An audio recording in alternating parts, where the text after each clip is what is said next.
ধূমপান করার পর নামাজ পড়লে নামাজ হবে কিনা? ধূমপান করার পর যদি আপনি নামাজ পড়েন, নামাজ সব যদি ঠিকঠাক মতো করেন, তাহলে নামাজ কাগজে কলমে হয়ে যাবে, আইনত হয়ে যাবে। কিন্তু মসজিদে গিয়ে যদি আপনি ধূমপান করার পর মুখ পরিষ্কার করা ছাড়া যান, তাহলে আপনার এই মুখের দুর্গন্ধে আশেপাশে মানুষের কষ্ট হবে কি হবে না? শুধু মানুষের কষ্ট হবে না, ফেরেশতাদেরও কষ্ট হবে।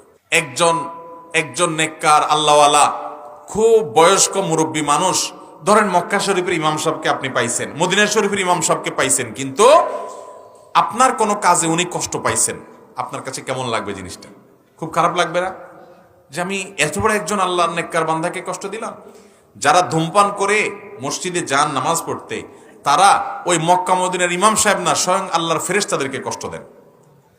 কারণ নবী করিম সাল্লাল্লাহু আলাইহি ওয়াসাল্লাম বলেছেন, তাতাআযাল মালাইকাতু বিমা ইয়াতাআযা বিহি বনু আদম। মানুষ যেসব বিষয়ের কারণে কষ্ট পায়, ফেরেশতারাও সেগুলোর কারণে কষ্ট